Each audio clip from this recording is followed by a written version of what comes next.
Well, hello everyone. Good morning. My name is Keiki Arvado. I am an Impact Acceleration Manager for Crowdhelix, and I will be your moderator today for the Blue Horizons Navigating Black Sea Research and Innovation event. So welcome and thank you very much for your participation. Today, we'll have the opportunity to understand a little bit more about what BRIDGE-BS is doing and what is the project's impact, social, economic, and environmental impact in the Black Sea ecosystem.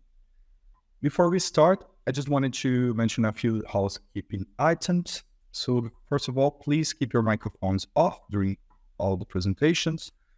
Feel free to submit any questions via chat, and we'll answer them during our roundtable. And please note that this meeting is being recorded and will be later available on BRIDGE-BS YouTube channel and website, as well as in the Black Sea Helix. So, without further ado, I'd like to introduce Mustafa Musab. Mustafa is a faculty member and vice director at the Middle East Technical University Institute of Marine Science. He has an extensive deep sea experience and is also a grantee of the European Research Council Consolidator Grant, the Deep Trace, as well as co-coordinator of the BRIDGE-BS project. Thank you, Kayek, and thank you to Crowdhelix team.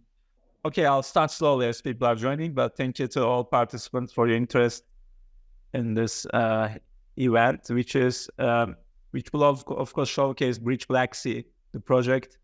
But today, we will a little bit focus on our, I would say, intermediate outputs of the project, achievements, and some of the exploitable results.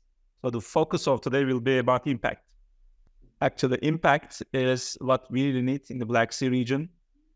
We want a healthy, resilient, prosperous Black Sea community, coastal communities and region.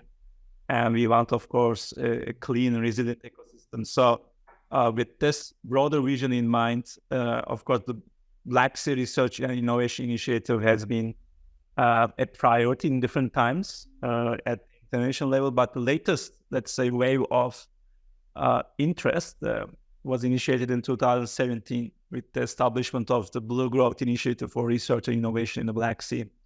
So this initiative produced first a Burgaz vision paper, and after this vision paper, based on the principles in the vision paper, the community produced a strategic research and innovation agenda, and that was launched in 2019, along with the Common Maritime Agenda of the Black Sea. That's the broader, I would say, regional cooperation framework on blue economy.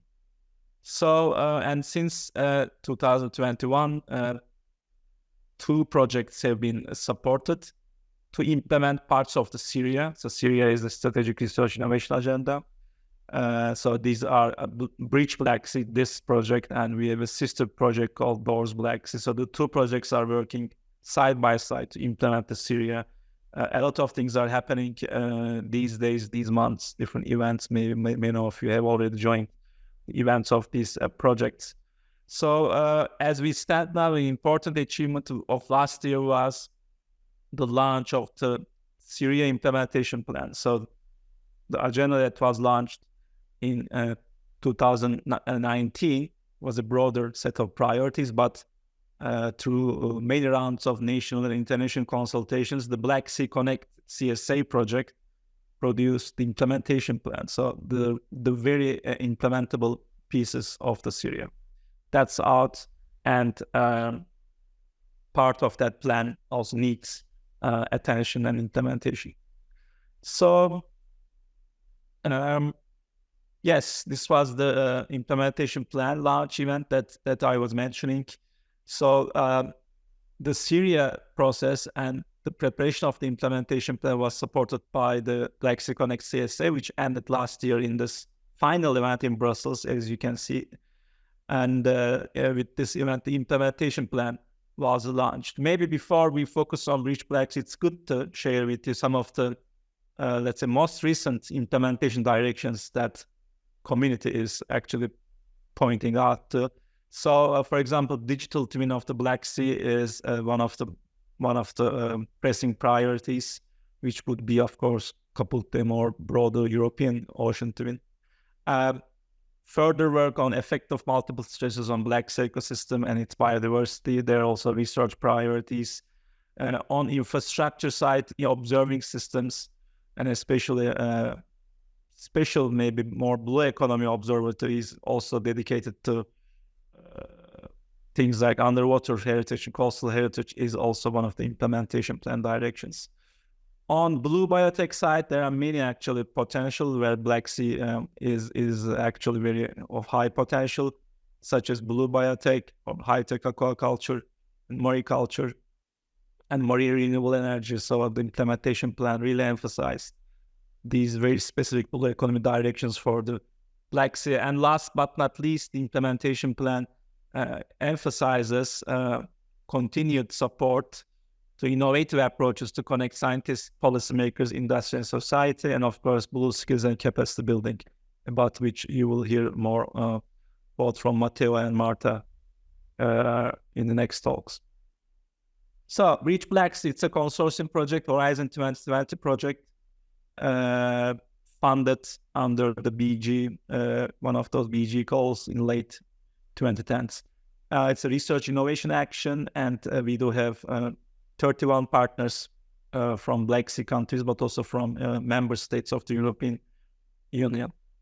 So overall, we have three, we call them nodes in the Bridge Black Sea project. So the first node is called Service Ecosystem Service Dynamics.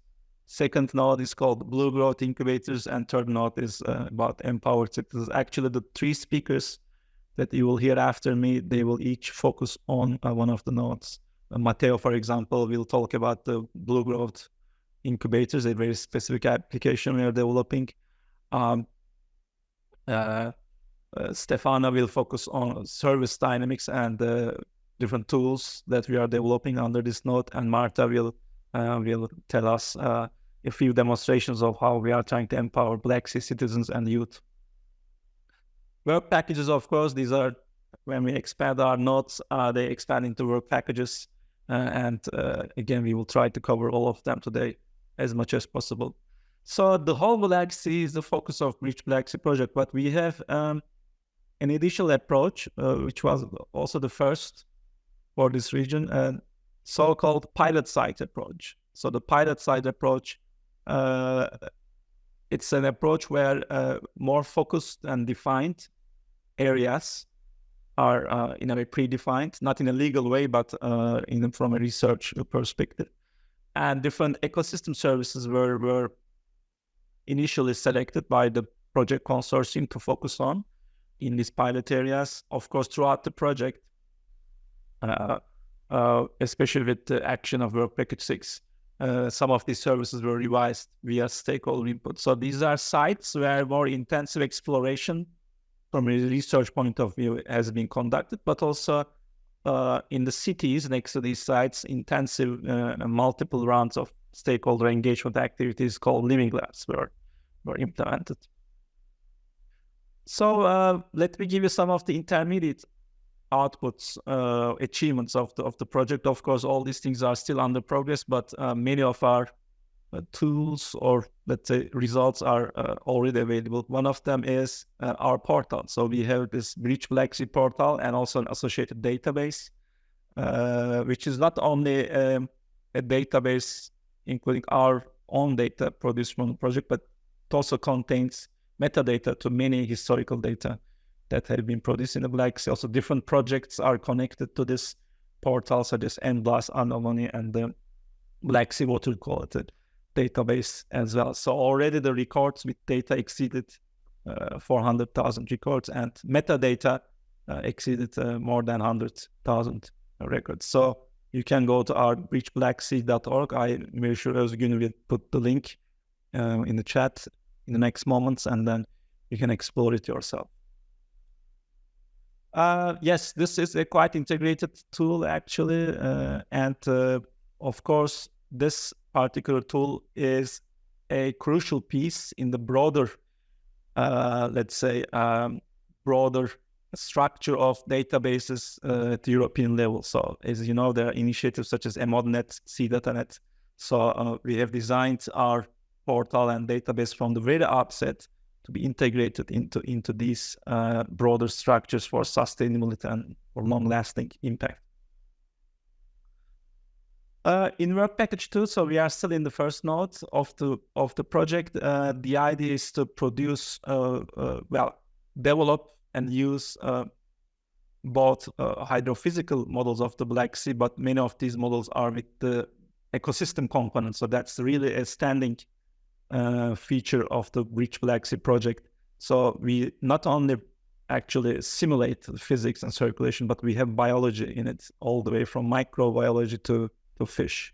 So in that regard, the project is trying to develop multiple models in this manner in 3 dimensions. And then these models are currently being run in an ensemble mode where they're all tested and validated and used with the same or parallel initial conditions. And in the end, we will be having different features of the Black Sea or envelopes of possibilities with this ensemble model approach. So what are some of the things that we are simulating is, for example, the physics of the Black Sea, the temperature, salinity, and the real added value of these models is there are 3 dimensions. In 3 dimensions, there are very high resolution in vertical and in horizontal space as well. Here you see some of the test validations for temperature and salinity. Here our researchers are testing an important physical feature of the Black Sea, which is called the cold intermediate layer, which we don't go into in this meeting, but these tools are currently being available. We don't only have just the water column models, but we also have the benthic, the seafloor coupled to this model. So one of those models is being developed for the one of our pilot sites. And here we also have nutrient elements in the model. As you know, that's the base of the food web. And here we are simulating primary production and nitrates, phosphates, both in the water column, but also in the sediments, in the benthic ecosystem underneath it. So with all these tools equipped, we will then go and test the resilience of the Black Sea in the future. That's the most important question, right? Is Black Sea going to be stable? Is the oxycline will stay where it is? Are we going to be able to sustain fish populations? How about the temperature rise? Is it going to produce or act like a tipping point? So there will be a regime shift into Black Sea really rapidly shifting maybe into another state. So all these things are being analyzed in a work package called Work Package 3. And these are building on the model results and also the long-term database data sets to really to advance these sort of analysis. And the idea is we will be, especially with this work package, we will be able to identify the so-called safe operating, ecologically safe operating conditions for the services generated by Black Sea ecosystems. It's a huge effort, but Bridge Black Sea is putting an important foundation, I would say, towards this. So some of the results are already out in the Bulgarian pilot site. So in this particular result, the profiles of different actually subcomponents of the pilot site are being generated in terms of their ecosystem services. And we are in a way proposing to end users which ecosystem service is most important in different, I would say, subcomponents of the pilot area. As you can see, the offshore areas looks like from an ecosystem service point of view is more suitable for wind, offshore wind-based blue economy, but more coastal areas are more for tourism or regulatory services. They become more important. So different analyses are also being done in this regard, including trade-off of different ecosystem services. About adaptive management, Stefano, as the best expert, one of the best experts in this field, he will be already talking about this, so I will not stay here much longer. But then all these analysis, model results, resilience work will in a way be translated through dedicated tools for decision makers, for management experts and planners, so that they have tools at their hand. So with all these things, actually, we will also maybe discuss it a little bit in the discussion, but we are going to a Black Sea digital twin with a special decision support ecosystem. So in the next node, a big component is new data collection, but using innovative tools and smart technologies. So we are conducting interactive expeditions with smart sensors. We are developing the eDNA approach. Actually, eDNA approach is one way to assess ecosystem state rapidly when it works, of course. But we are having actually significant progress in this report. Actually, just yesterday, I heard in the news that the United States just launched their national eDNA strategy for biodiversity monitoring. So this is going to be really big. So Bridge-Black Sea, I think another foundation will work done by the Bridge-Black Sea will be on this rapid biodiversity assessments. So again, the sort of data collection or expedition and field work is also happening in pilot sites, but not only in coastal areas, but also in offshore. We are really going to the offshore areas in especially the Turkish, Bulgarian, Georgian, and Romanian territorial waters, try to monitor and try to really oceanographically document Black Sea in its very offshore locations as well. So here you see some of the the grid that we have done last year, but this year again we will do more with Bulgarian expedition as well. But of course, unfortunately, we couldn't in this project we couldn't cover the northern part of the Black Sea waters. But we believe that the approach we develop here, one day we will achieve a truly integrated monitoring program with all countries involved. So one of the intermediate results, for example, we are actually seeing the state of the Black Sea ecosystem. A big and important feature of the Black Sea is the world's largest anoxic, so oxygen-free water body. Only the upper part of the Black Sea contains oxygen, dissolved oxygen, and the rest is without oxygen. So we are very careful actually documenting and monitoring this dynamics, as you can see here. So this summer we will be again in the Black Sea and see if the oxycline is still in the same location. So earlier we talked about models. An important step of all the new data, important next step will be all these new data will also be used to validate and further calibrate and refine our existing models. In this work package, last but not least, we are also developing different new tools which will help more rapid ecosystem assessment in the near future. For example, biogeochemical sensors for hydrogen sulfide, pH, PCO2, and radionuclides are being developed by different partners, and now they are being tested and validated in the Black Sea. So this will result in an increase in the technology readiness levels of these new technologies. We are working on microbial biodiversity, acoustic monitoring in connection to eDNA. So we are employing a large suite of biodiversity tools in addition to biogeochemical sensors. So a lot has been being produced, and as some of them probably will be also highlighted in the Black Sea Helix webpage for broader uptake by different communities. Living labs, they also happen. They are stakeholder platforms, very active, and we already completed 3 rounds of living labs, different corners of the Black Sea. It was a quite successful, really, endeavor, and we are already seeing different results, how stakeholders view, what are their priorities in the Black Sea, of course, and all these inputs will be also collected, stored, and curated in another tool, which I didn't show, but in another tool called Blue Economy Observatory in the frame of Work Package 1. So all these actually, let's say, findings and data that we gather will be also made available through Bridge portal and Bridge Blue Economy Observatory. You will also hear more from Matteo about Black Sea Accelerator, but in our Work Package 7, the idea is to engage businesses and startups so that they are also involved in research, innovation-related development, but of course to be turned into business opportunities and jobs in the end, and added value for the region. So Accelerator is happening, and the second high-tech summit will happen in October 16th in Sofia. So please take note of this.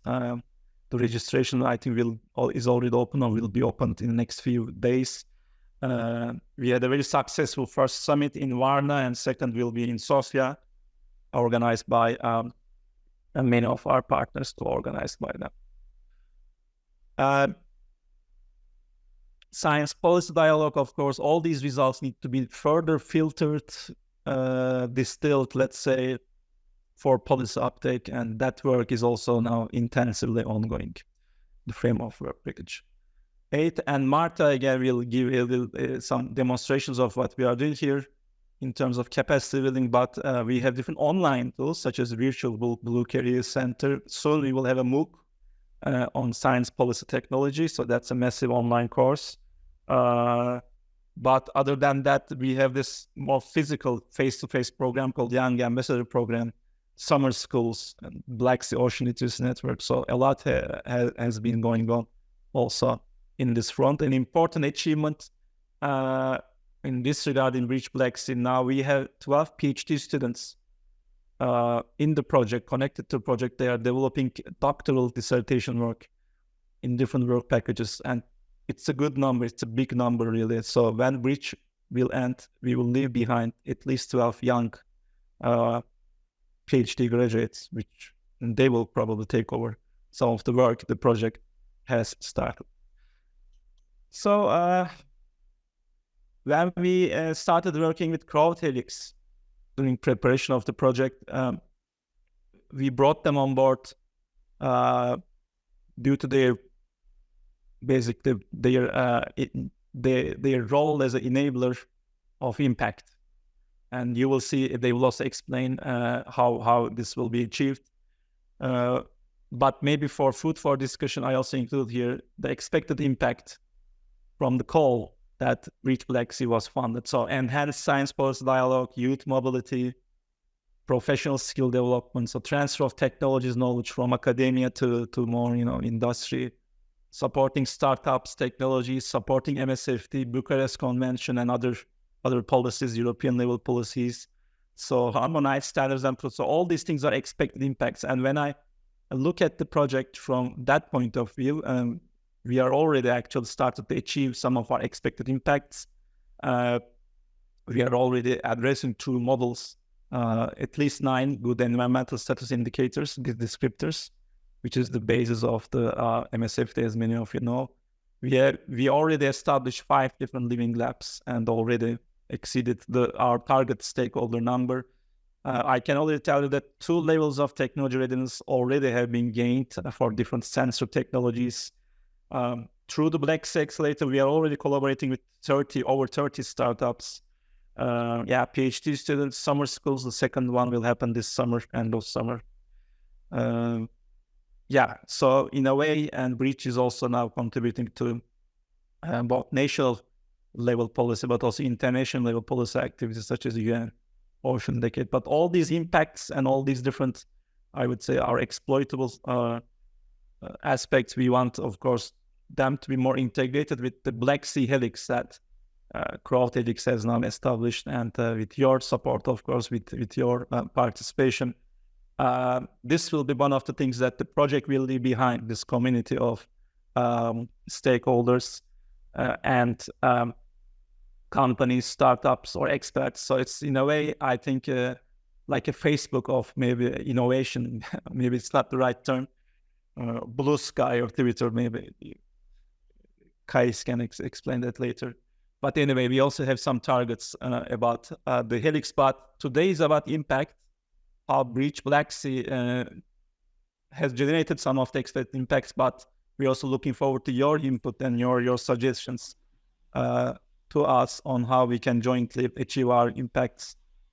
So thank you again, and looking forward to hear the rest of the talk. So thank you.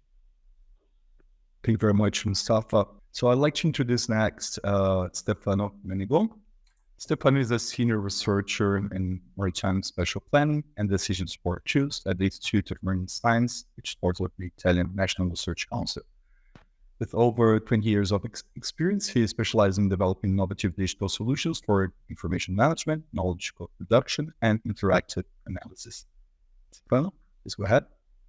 Okay, thank you. Good morning to everyone, and thank you for this opportunity. In this presentation, I will try to, for sure, provide some connection with the BRIDGE-BS project, but also try to provide some background information about what is marine management and decision support tool, and in the end, the digital twins of the ocean. This slide, this cartoon represents. We use a lot of this cartoon in the recent presentation because it represents what the marine management means. So a crowded sea where there are a lot of interaction between sea uses, and also there will be some important aspect regarding the needs of protection. And more in general, the main challenges are to achieve economic and social benefits through a sustainable use of the resources. At the same time, try to protect the marine ecosystem and maybe restore. And of course, we have also to take in consideration some exogenous drivers like the climate change that can influence, and that we have to take into account when we're going to manage the marine area. So the main aspect is a complexity. There are a complexity interaction between the ecosystem. This is the main characteristic between the ecosystem, the human activities, direct and indirect interaction between all these components. So this is one main focus that we have to consider, point that we have to consider. The second aspect is related to in the marine management, to try to explore, anticipate, and create the future in our consideration, because we have to introduce the concept of the future scenario. In this slide represents it's called futures cone, that identify that we have different types of futures scenario that we have to consider and that we have to take into account in order to achieve a good management result. And one of these futures scenario is related to, is not just some of this scenario are related, for example, to the climate change trends.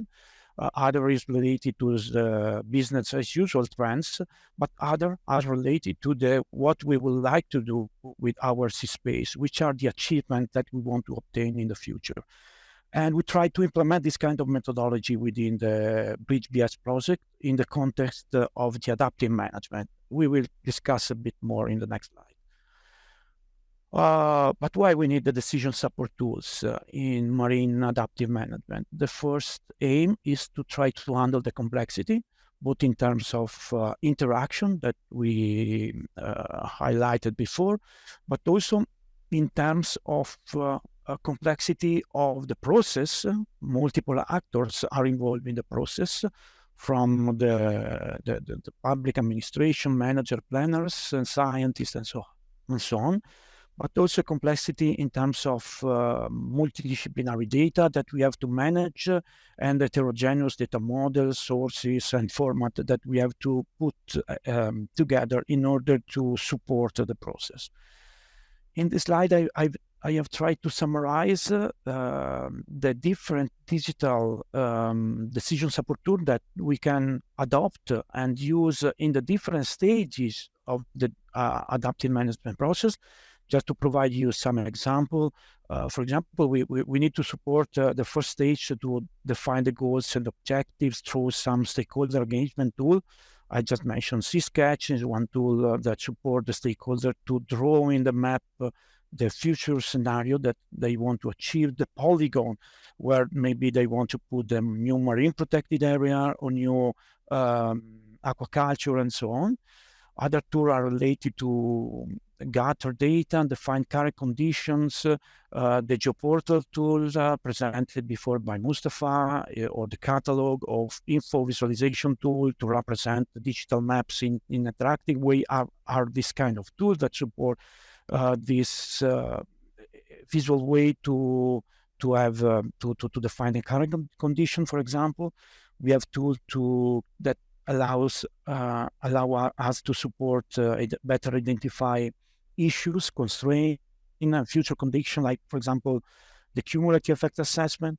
We have tools to support the geospatial scenario building, like Marksan, Prioritizer, and tool to evaluate alternative management action, for example, new fishing, how the future scenario in the fishing distribution can change the biomass, like of some fish species, like Ecosim with Ecospace, tool for monitoring, and tool for refine the goals and objectives management action. But one thing that I would like to highlight is this tool should have a user-centered perspective. They should be oriented to the final need of the user and to the real context in which the tool should be applied. This is not so obvious because, and we have to consider and maybe better elaborate this concept later in the next slides. Here, I would like to introduce our experience of tools for MSP infrastructure that we have developed at the CNR ISMAR. And we have tried to build this infrastructure since 2010, more or less, try to better support, to develop this tool, web tool especially, to better support adaptive management, the maritime spatial planning, and decision-making processes in general. This infrastructure is MSP-oriented, of course, but we would like to also support knowledge co-production. So it is a collaborative tool where the user can collaborate together to create a new context and new knowledge. It is based on now we have tried to incorporate a recent advancement that at EU level is rising in since last year, is what we call MSP knowledge framework. Is a way to organize the information in using different data clusters, as for each data cluster a different system of classification. It is quite interesting approach to organize the information in a multidisciplinary way. The infrastructure support interactive mapping. The user can create their own map, collecting data from different sources and provide, for example, this is an example for the Bulgarian pilot site of the BRIDGE-BS project, to explore the information in a multi-spatial and temporal way, and combine this information together through this visual representation. But of course, the infrastructure also supports some specific decision support tool. This is the most important example from our side. It is the cumulative effect assessment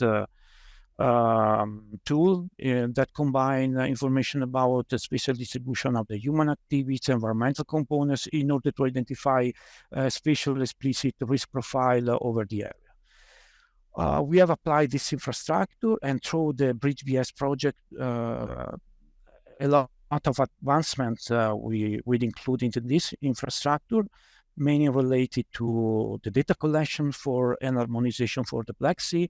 And this slide summarized the collection of different information provided by the different BRIDGE-BS projects, some of models that also Mustafa presented before, other information derived by international organizations like ACOBAMS, or EU level data infrastructure like IRMONet.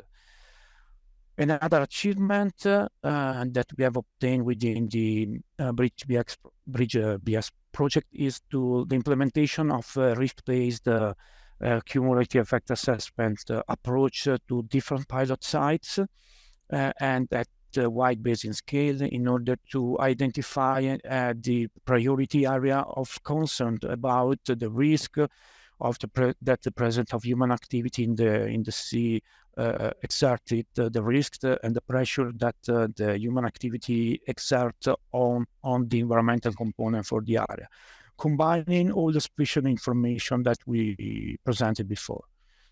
And finally, another tool that we have introduced in the BRIDGE-BS project is this storytelling tools. We are creating based on the result of the analysis, but also based on the scenario building activity that we are conducting in collaboration with the other partner, some storytelling that present and facilitate the communication, the result with the stakeholder, We call it a geostory that combine statements, graphs, interactive mapping in order to facilitate the identification of the communication of the results, but also the interaction with the stakeholders in order to obtain additional information and better inform the scenario building process.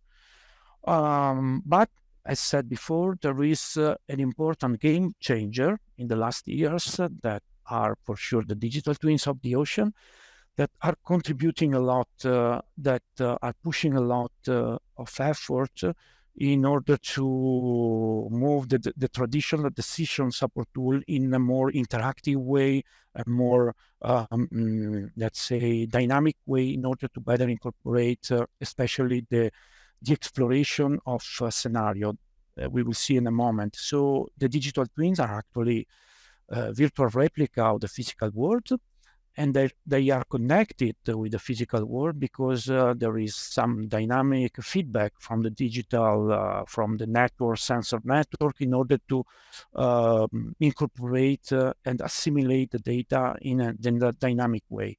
They use a lot, they are based a lot, they are under construction,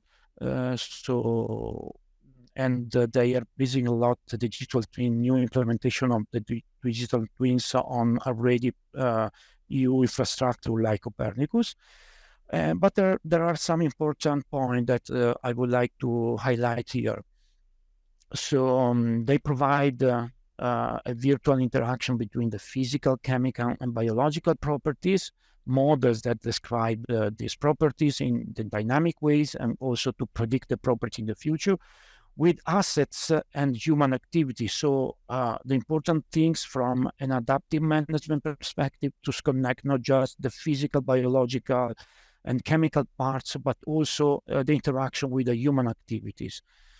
Another aspect is the data contextualization. As said before, the digital twins incorporate in dynamic way the observation, but also they are based on already existing data lakes like Copernicus, SIMONET, in order to base the analysis on the updated information provided by the old data lakes that are already established at the EU level. There is they are pushing integration with artificial intelligence driven data science and analytics, as also Mustafa highlighted before.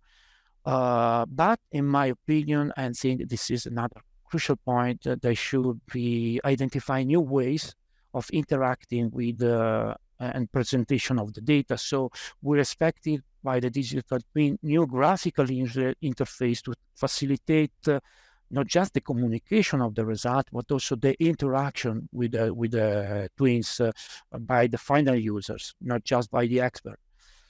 There are a lot of effort on interoperability and standardization. There are a lot of movement in order to facilitate the integration between different digital twin aspects. And of course, the last important point is that through the digital twin, we should be able to model what-if scenario to support decision maker. And this is the really important part of the digital twins achievement that we are expecting. So just to summarize some 4 key messages. So there is, especially in marine management and adaptive management, an importance of integrated tools. To effective marine management requires integration of advanced tools like DST to handle the complexity of marine ecosystems and human impacts, to facilitate data integration and user collaboration. There is a high expectation. There are a high expectation for incoming DTO's implementation, because they will offer a dynamic, interactive way to model and simulate marine environments, enabling better understanding and management of marine resources and ecosystem. I would like to push to other point here. So we also expect from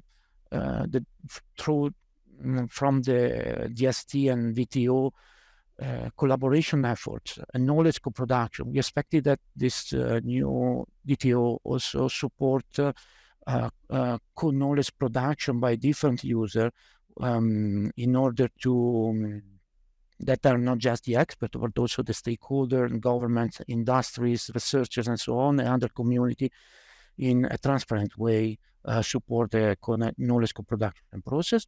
And the last aspect that I would like to stress is this user-centered design of that the future digital twin should have in order to real orient the decision support tool and the practical implementation to the digital twin, to the practical, to the real needs of the user or the real context in where they will apply in order to facilitate the use of DTO in a real policy making process.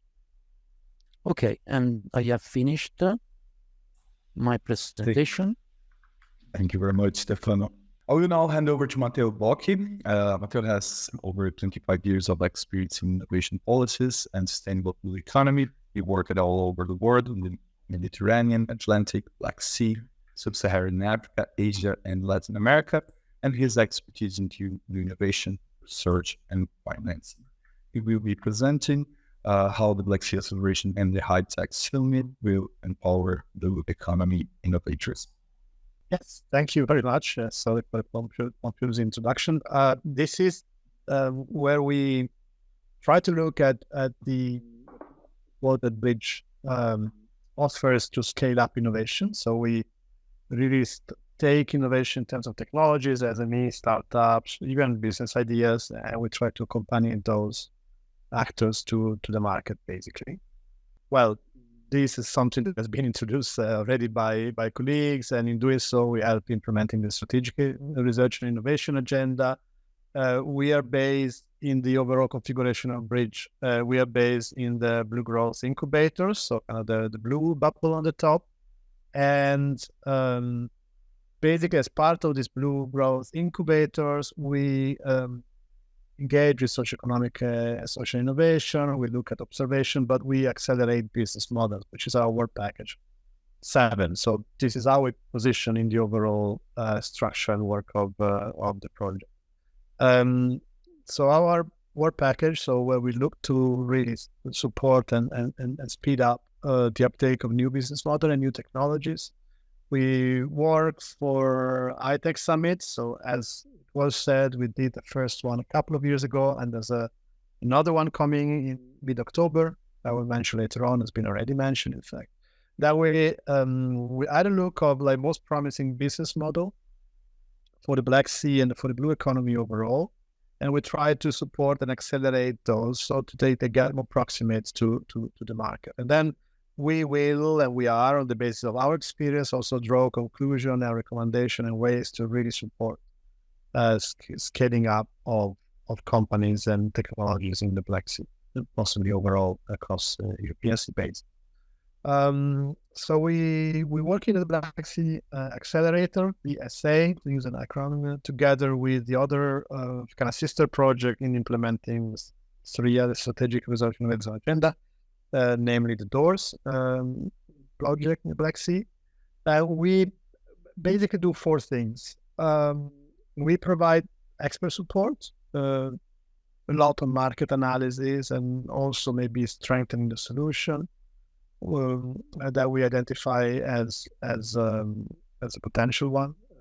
This was all based on a call that we launched last October together with DOORS. We provide largely startup support, so mentoring on the business model, business approach, how to operationalize solution and technologies. We then look at facilitate financing investment relations, so we train on how to pitch to investors. We provide, large together with DOORS, an overview of funding opportunities, and we also help engaging with concrete partnership, potential fund opportunity, and investors. For example, we will have pitching sessions in our next high-tech summit.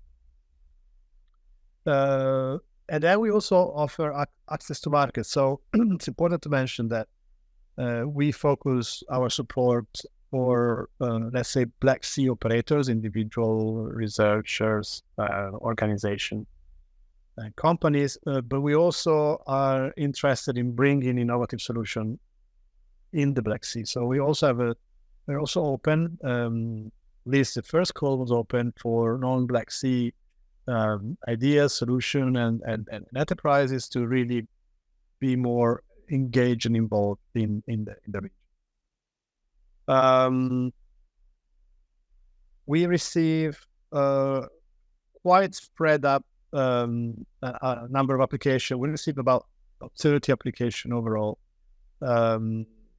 from different Black Sea countries. Of course, Turkey, as you see, was more prominent. Also, some non-Black Sea and even non-European. So it was quite distributed, and it was also quite distributed what we received in terms of technology readiness level, so the extent to which the solution is more approximate to really becoming and being commercial. So let's say that TRL, as you might know, is a scale 1 to 9. 4 to 6 is more on an early stage. As you can see here, slightly more than half, but still relatively fair. And those more advanced 7 to 9 TRL still 40, more than 40%. Also, we receive a majority, but a light majority of businesses, so already set up startup companies, let's say. But then the good serve is also willing to set up a business, and just a few are very early, very not even sure whether they want to promote a business out of that.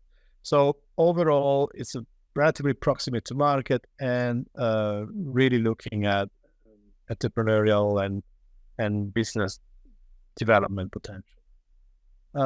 In terms of the blue economy sector, so the different activities that we targeted, they were relatively spread across the kind of sector, more traditional, like fisheries, aquaculture, tourism, transport, or innovative, blue biotech, renewable energy. Interestingly, we thought there were more, we would have received more application for like observation and monitoring, but that didn't happen as much as we thought. But then, of course, a lot of the solutions were a little bit across the different sectors. And it's also interesting, as you see on your right, that it's quite good.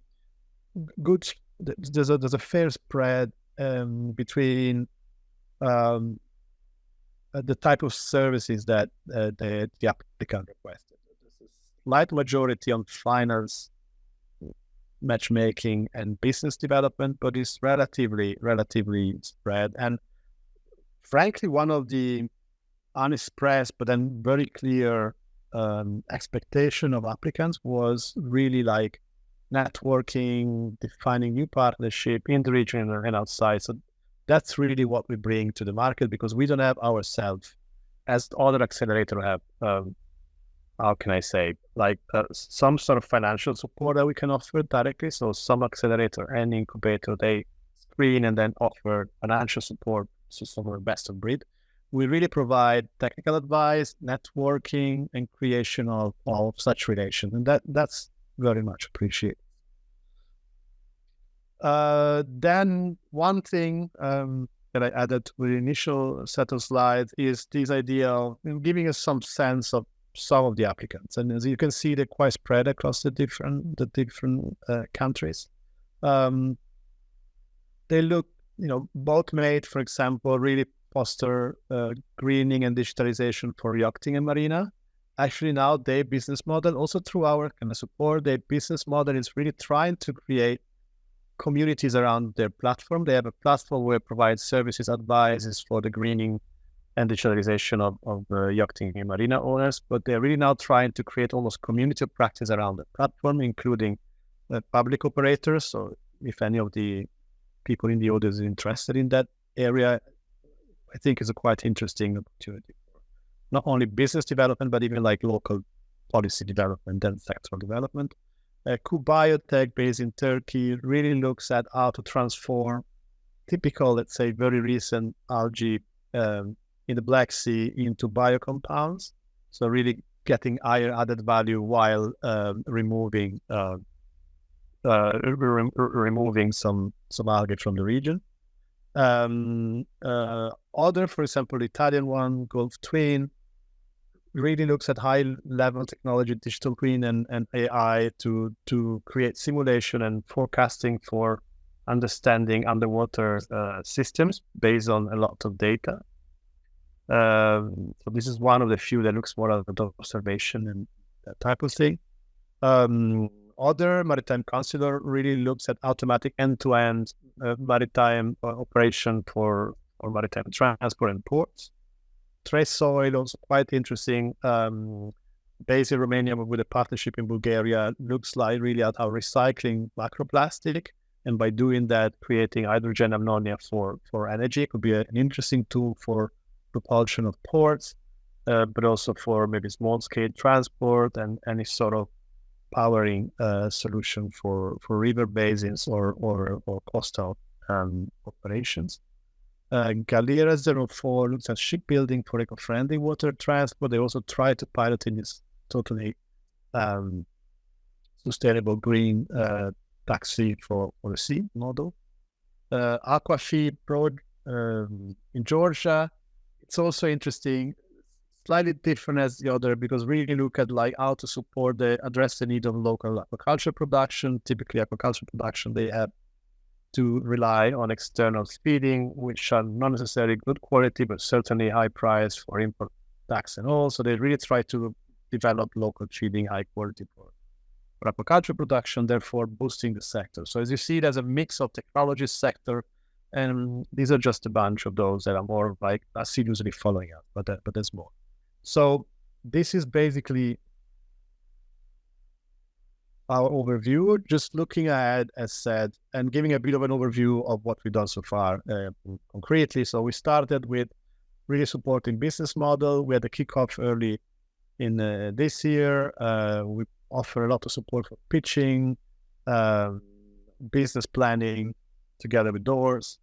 Now we are kind of going one-to-one to support on pitching and try to help companies or applicants having a better understanding of what to present and how to present their idea and their business to investors, which is a long shot, but very much needed. One of the key elements, maybe of challenges we can discuss later for the Black Sea, overall, particularly for the Black Sea, how to engage with investors. We will have been scheduling some online pitching, also in cooperation with Doors as part of their events. And importantly, I put it highlighted here, the mid-June, we will really launch a second call. It's mainly managed by us. The idea here is also try to look a little bit more advanced in the TRL, as I say before. So really try to push and build upon the ecosystem that generates startups and business idea and try to accelerate. This is also an important point because I think since we started, we also helped creating local initiative in the different countries from different projects that really support business ecosystem development. So I think now, compared to when we started a couple of years ago, the situation across the sea basin is really growing, although it needs further support. And then in September, so that we can also benefit from this new call, we will have what we call sectoral talks. Basically, is bringing together around key topics such as green and digital ports and yachting marinas, aquaculture, innovative aquaculture and blue biotechs, waste to energy and renewable energy, marine renewable energy. We bring together some experts, our applicants, and some investors, and try to see, and hopefully some policymaker or local funds across the Black Sea, and try to really see what are the potentials and bottlenecks to be addressed for having really, a growing market of new innovation and startups in this area, for strategic area for the blue economy. And then, of course, and I'm finishing here, 16th of October, we have the high-tech summit, the second edition, and there we will have an award. Most likely we will have an award on the kind of impact of the solution, so kind of social environmental impact, on the bankability, so the more commercial appeal, and also on those that really made a bigger growth and were more like faithfully following our support. So you're all invited. More information on the website that has been shared before on the chat. I'm very happy to take some questions if there are any, or having further follow-up. Thank you, Matteo. Thanks a lot. Congratulations on the support you provided. So our next speaker is Marta Papatanatu. She has an extensive experience in maritime research communication. She founded Indio Med Consultancy and leads the education work package in BRIDGE-BS. Hello, everyone. So I'll be talking about capacity building and ocean literacy activities in the Black Sea. So namely about work package 9, as Mustafa has mentioned before. So it's the node involving the empowered citizens and hoping to make a more connected and ocean literate society in the Black Sea. So a few activities that we've set up under work package 9, some activities that we've got planned or that we've actually already happened under this work package in Bridge. Well, the overall aim, as I said, of this work package or the activities that we planned under this work package, the idea was to develop or to create, to help empower citizens to take more action towards a more ocean literate Black Sea community. So the idea here under this work package was to educate the community, the local communities, the citizens, and so on, to train them, and of course to stimulate those interactions between the public and of course the future generations of marine scientists, the young scientists, towards a better connected community that is more ocean literate and more empowered to make, to be able to make more informed decisions towards those ecosystem services that need to be maintained for all the services that they provide. So a few activities have been designed, which I will go into a few more details later on in the next few slides. You can see them listed here. One of them was the Blue Move activity, which was designed as a youth mobility program for students. I think Mustafa mentioned the Blue Career Center in the Black Sea. This is a virtual Blue Career Center which exists on the BRIDGE-BS website. This was designed as a tool to help to fill existing gaps by supporting activities to increase awareness of the workforce and employability in the blue growth, in key blue growth services and sectors. Of course, we have also the Young Ambassadors Scheme, which is run by METU, which is a very, very successful program. Here, the aim was to create a generation of young people from the Black Sea region that can work together for marine science, blue growth, and sustainability. And there have been some very, very successful actions towards that. And also we have a campaign which is actually ongoing, which is the Ocean Engaged Citizens Program.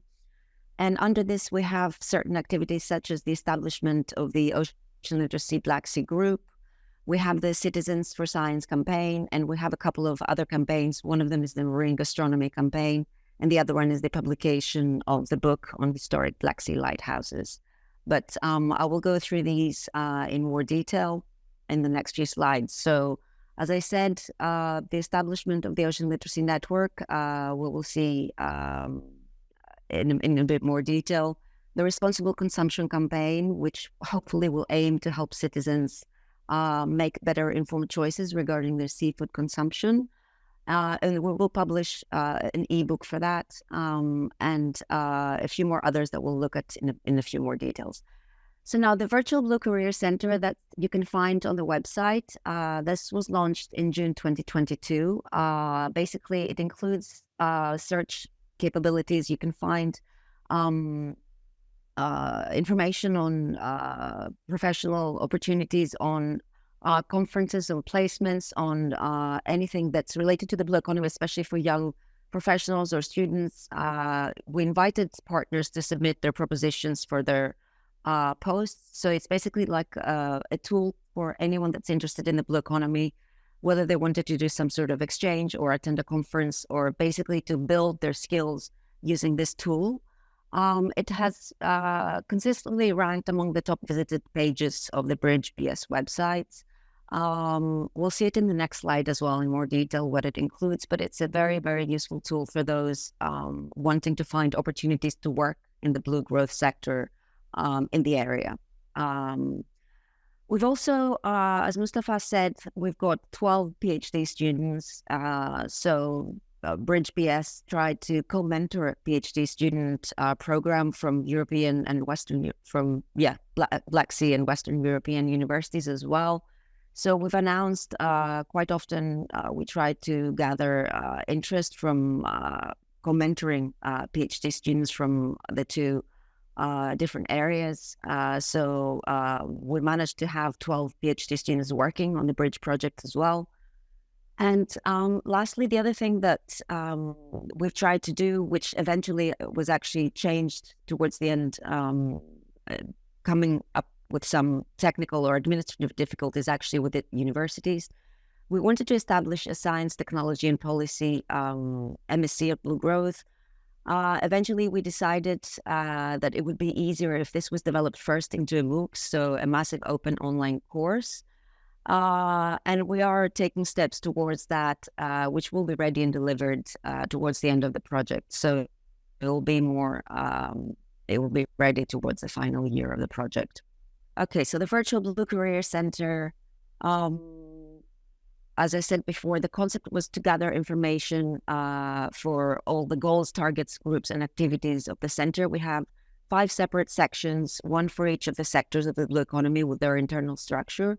And each sector appears with the following information. So it has a description, the general data and trends, and career-related information on the professions, the different career exchanges, the sources for useful information, and information about each sector. So if you log into that, you can find information on the master's courses, the PhD programs, professional courses, qualifications, and so on.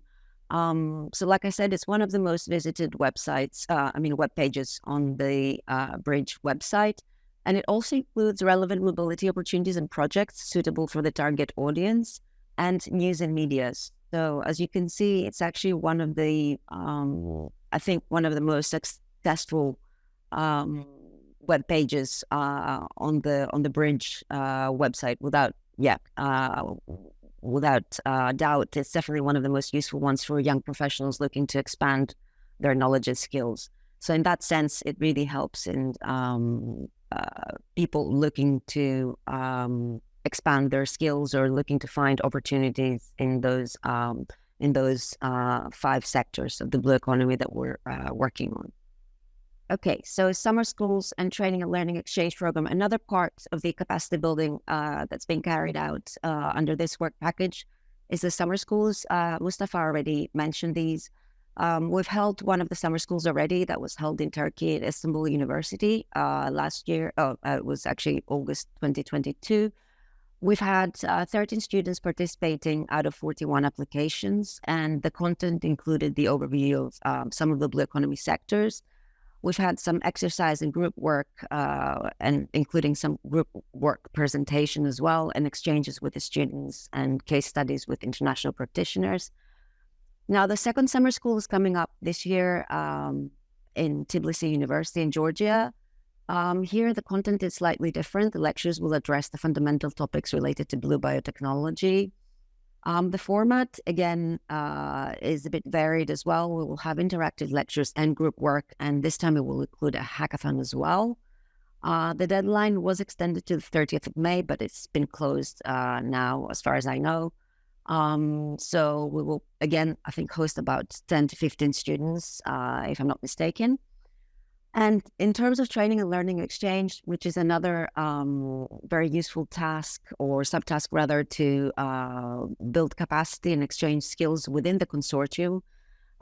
This is a task which is internal to the consortium, so it's for partners to exchange knowledge within themselves and host meetings or training seminars and programs. We have had already a few programs as such, a few seminars. So CNR is more hosted a workshop on risk-based cumulative effects assessment in April 2023 in Venice. The University of Stockholm University, together with Athens Economic Business School, organized a training workshop on sustainable transformation and resilience in Athens in February. That was a physical workshop as well. The Hellenic Center for Marine Research organized an online workshop on eDNA training, and there's a couple of more trainings in the pipeline to be taking place on as well in the coming months. Capacity building, this is also what's been taking place. And in terms of now ocean literacy, we've been running, or actually Met2 has been successfully running, carrying on from the Black Sea Connect project, the Black Sea Young Ambassador Scheme, which has been very successful with 2 cohorts, one of them going on from 2020 to 2022, where they've had 17 e-corps, so from Black Sea countries, representing the Black Sea on different platforms and holding different raising awareness workshops. These have been also online and physical awareness raising campaigns, such as field trips, interviews, workshops, and so on. And the second cohort, which was elected recently, with a new addition, meaning that they represent the different ambassadors represent the different blue economy sectors as well. They have regular Black tea time meetings with experts. They represent the Black Sea again at different platforms, such as the Black Sea 3 implementation plan launch event. And of course, they take an active part in the various BRIDGE-BS scientific work. Lastly, there's a lot of other Black Sea ocean literacy work going on. There is educational activities for school children going on, being organized by the various partners under BRIDGE. So, for example, in Turkey, we last year, just this time of year, more or less in May or June, we had dolphin watching tours taking place at the Istanbul Strait to provide primary school students with an opportunity to learn about marine biodiversity. This was in collaboration with the local municipalities in Istanbul and the Directorate of National Education. The partners presented various presentations beforehand and booklets to inform about biodiversity and threats in the Black Sea. Similarly, in other locations, in Romania, for example, outreach activities on native and invasive alien species populating the Black Sea were presented to kids. Drawing expeditions were carried out as well for International Black Sea Action Day by relevant partners there. And of course, some training courses on the premises with schools from 5 countries and students and teachers were also completed, including some art competitions and with the logo or the call to action to keep the Black Sea clean for secondary school children.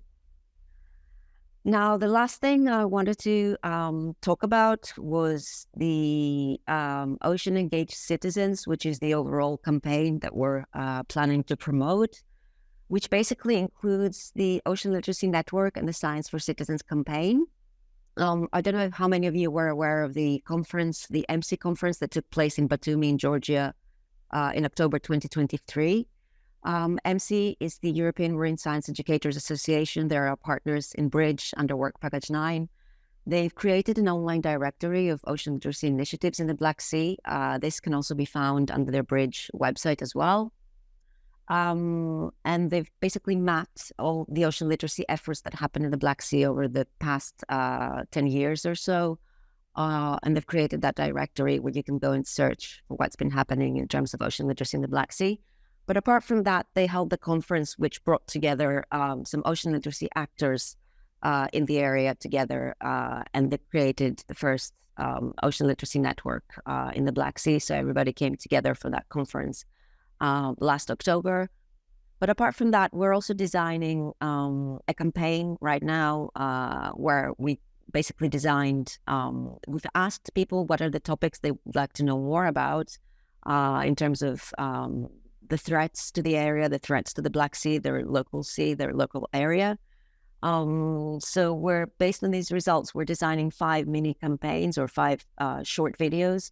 We've asked the scientists from the BRIDGE project to give us some short interviews related to the blue growth sectors based on these topics. And we're now creating those short videos that will be circulated soon on social media. And one main video that will actually summarize all these topics. And this will be sent out to social media, and it will also help with the physical campaigns that our partners are holding locally in their campaigns or in their areas, basically.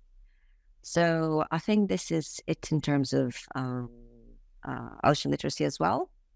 And I think this, summarizes pretty much the presentation in terms of ocean literacy and capacity building. Thank you, Marta. Thank you very much. Last but not least, I'd like to invite Case Jurgens. Case is the head of membership development at Crowdhelix and is responsible for the growth of our academic and industrial membership base. Today, Case will be presenting our Black Sea Helix. Okay, thanks a lot, everyone. Thank you for inviting me to present the Black Sea Helix to you and ways in which you can engage with it right now. I'm going to share my screen with you and show you exactly how you can access the community. I'll take you through setting up your profile quickly if you haven't done this on Crowdhelix. We'll take a quick look at an example of an excellent opportunity to collaborate already in the community. The Black Sea Helix is linked with a number of other Helix communities across Crowdhelix having to do with blue growth, aquaculture, water, the EU mission oceans as well. I'll show you how to add an opportunity to these, how to view the key exploitable results that are so important to the project that we want you to promote across the Crowdhelix network and platform to create new value chains, to invite potential stakeholders to engage with the Bridge Black Sea project for reasons of market uptake or investment, IP generation, etc. So this community is open to all of you right now.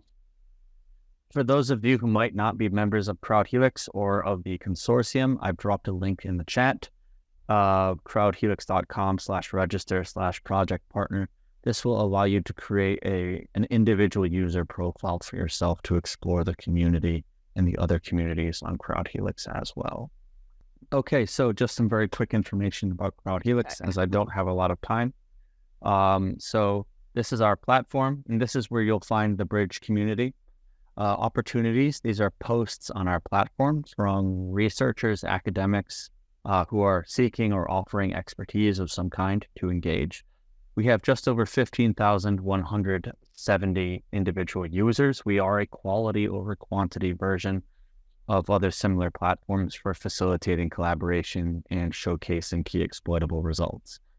I hope we hit 800 member organizations today, but maybe in the next couple of days. We have members in 57 countries, so well beyond the bounds of just the European Union member states. Crowdhelix's most recent member is the University of British Columbia in Canada, an associated region to Horizon Europe. So there is a very wide range of types of stakeholders that we can engage with. If you haven't done so already, just a quick reminder, set up your individual user profile on Crowdhelix under settings and add expertise keywords related to yourself as an individual and the expertise that you have to offer open innovation projects, proposals, and collaborative partnerships. These feed into Crowdhelix's machine learning, and they make sure that opportunities to collaborate and results you might be interested in are being fed to you, showcased to you through the platform. Also, you will likely want to stay up to date with what is happening with the Black Sea Helix. Under notifications, make sure that you select Black Sea as one of the communities that you are following and unselect communities that maybe you're not interested in. We don't want to spam you with information not relevant to you.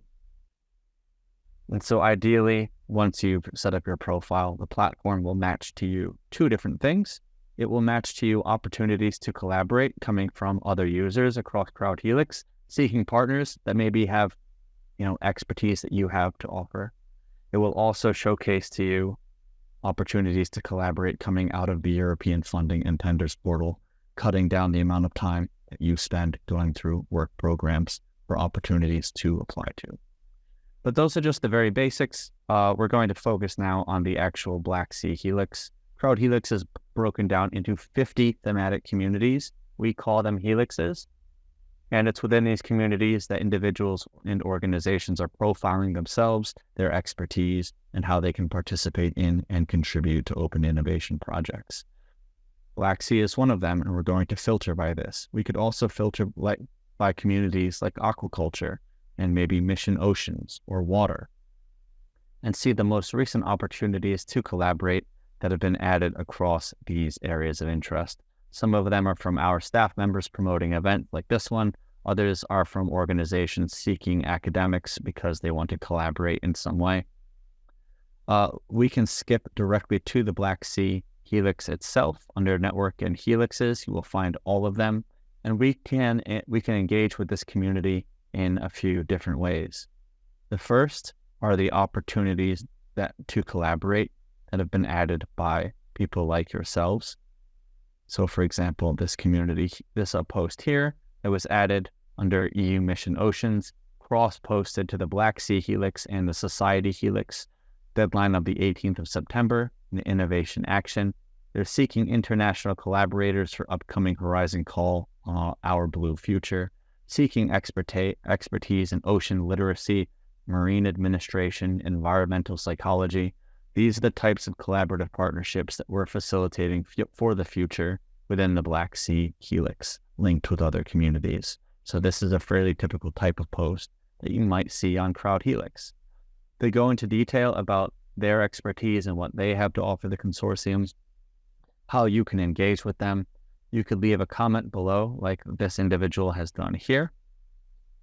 You could share this opportunity with one of your colleagues, like my colleague Michael is already on Crowdhelix, or you could send an invitation to someone else. This is one way you could help spread the word about collaborations taking place in the Black Sea Helix. Even if they're not a member of Crowdhelix yet, as I said, add their information and show the opportunity to them. Or you can send a direct private message through the platform. So this is just an example of a post, opportunity to collaborate, added to the Black Sea Helix.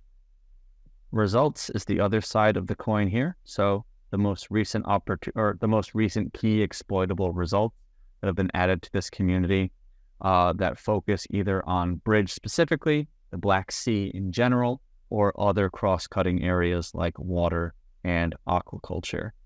In terms of the most recent one added for the BRIDGE-BS consortium, this is one of the key exploitable results or indicators added to our platform. As I mentioned, we have opportunities and results, the other side of the value chain.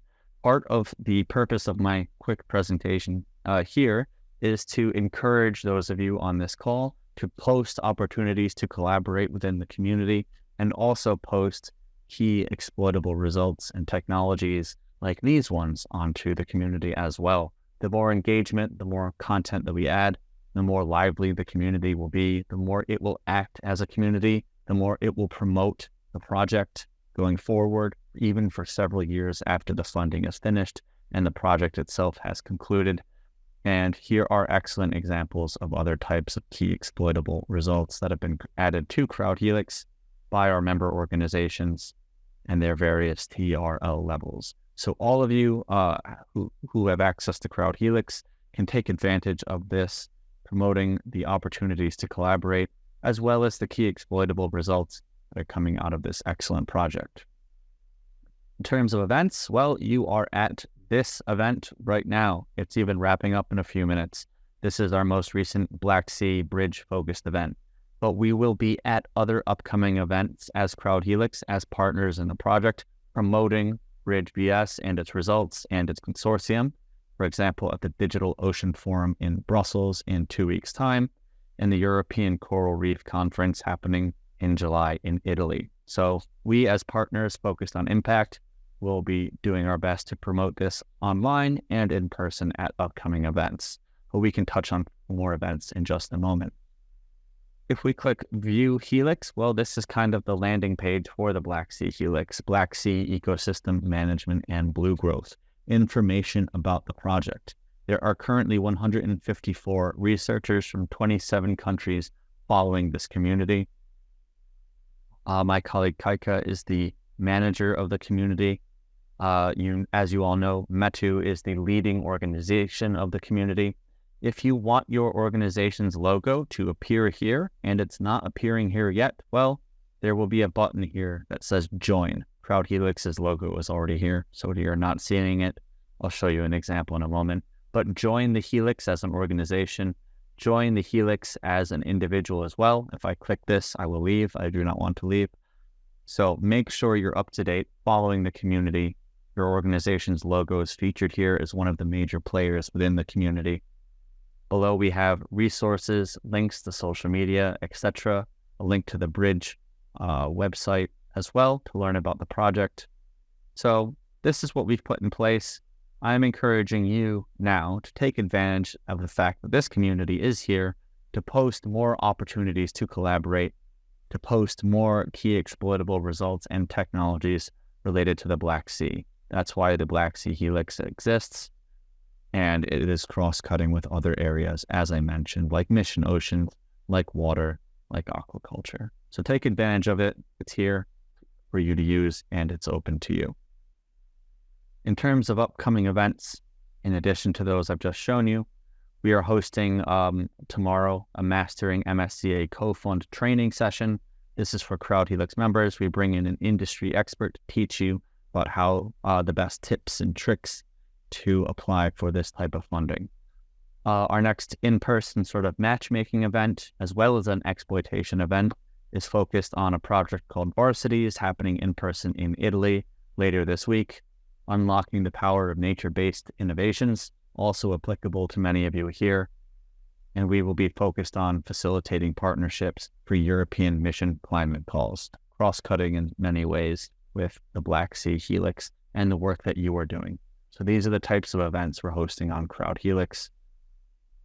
I hope you feel compelled to take advantage of them because you have access to this now. Hopefully that made sense to you. I'll just log out quickly. And for those of you who don't have a profile yet, if you go to crowdhelix.com/register, and if you are a Crowdhelix member, you will find your university in the drop-down menu. Make a password. We send you a quick confirmation link, and you are good to go signing in and building your profile. If you are not a member of Crowdhelix, as I said, I dropped a link in the chat. That will allow you to create an individual user profile to explore the platform, the communities like the Black Sea Helix, and leave comments on the posts and engage with them in that way. If you'd like to discuss your entire organization becoming a full member of Crowdhelix, if they are not already, through the project consortium or otherwise, then we're more than happy to have that discussion. Just come to About and contact us, and we'll get in touch with you. I hope that was comprehensive, even though it was quick. Ideally, at the end of working together, we want to showcase you as a success story, having facilitated future partnerships. If you'd like to read about successes happening on Crowdhelix, you can find them here. They're coming from universities, from research centers, from widening, associated, non-widening participation regions. There's lots of case studies for you to check out. So let's continue the conversation. And good luck. Happy posting, happy collaborating, happy innovating. Thanks very much. Thank you very much, Case. Well, now I know that we need to be conscious of time, but I think that we still have time for one or two questions. And then I'd like to invite Tina Yudgid to moderate this discussions. So Tina is the product manager at Matthew. She's also project manager for Bridge and was the project manager of H2020 funded Black Sea Connect project that consolidated the Black Sea Syria and its implementation plan. So I will hand over to you, Pina. Yep. Thank you, Cake. Thank you, Case. Thank you all for being here today. I know we are running a little bit out of time, but we think this round table is also important now that you've been hearing from us. So now we want to hear from you. If you have any specific questions, you can already type them in the chat session. But I think what also bridging before the presentation before what Case has shown is really important from our side, because we will be populating the results session with more concrete BRIDGE-BS outputs as we are coming towards the last year of the project. So please do keep yourself updated on the Black Sea Helix. Again, please write your questions in the chat, and I'll be monitoring and directing them. But maybe I'll start with a question to kind of warm up the audience and the speakers. I know Matteo has to leave, so I want to start my first question with more from the capacity building side. You heard from the Ocean Literacy and the Black Sea Accelerator, which are actually really unique capacity building activities in the region. So, and as we are talking about impact here today, I want to first ask Matteo, how does he think and see the impact of this Black Sea Accelerator and other capacity building activities that's conducted under the program in terms of the innovation, blue economy innovations in the region, the startups that you mentioned, for example? Okay, thanks, Pinar. Thank you all again, and also for me. And sorry, very briefly, if possible, of course. No, I mean, I'll be brief because I mentioned already basically, and I think what we try to do and we're achieving so far is few things together, like putting value on innovation and really like empowering local actors and companies and technologies providers. I think they're still a little on their own. There's a growing work of development agencies and innovation agencies, but still like innovation in the blue economy locally could be further supported when it comes to business scaling up. Two, we provide support in engaging with investors, which is for the blue economy. I mean, investor relations is quite strong in the Black Sea, particularly in some countries, but the blue economy remains a little bit an unknown. This is a situation that was exactly the same at least 5 years ago across Europe, and then the Blue Invest or the initiative, the EIB, really changed the situation, at least from the perception that investors have. But given that the Black Sea is really like cross between EU and non-EU countries, and a lot of the initiative in that area are largely focusing on EU countries, what we try to do is really bring awareness on the investment side, investor side, also the public investors, and try to help practitioners and businesses to be better, have a better understanding on how to present the idea to investors. I think this is the key, really. And then the last point, there might be more, but you want to be brief. The last point is really creating this network and partnership across the Black Sea. What works quite well is bringing together the different applicants in similar area, and they create partnership. They, do project together, or they start addressing their local investment actors, etc., local authorities, local partners together, and create this critical mass. So that's quite good. Maybe just a disclaimer also, we will have an award. Of course, the award will be just a symbolic award because we don't have money to give to companies for that. But even that, I think, is a way to promote better visibility, better engagement, and having a pitching as part of the iTech Summit will improve awareness and capacity, both from investors and enterprises. It wasn't very short, maybe, but I guess it would help. Thanks a lot.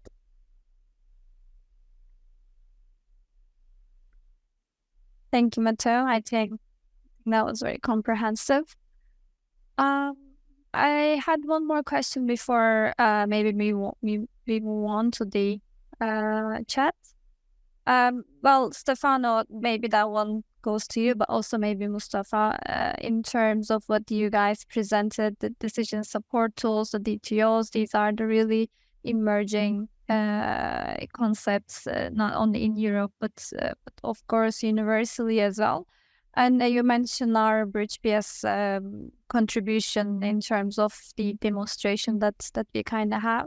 When we talk about these big initiatives that are going on under the mission, like Edito, the Model Lab, and the DITO, how do you see our contribution to the bigger projects at the European level, as we are also running up to the DigitalOcean Forum next week?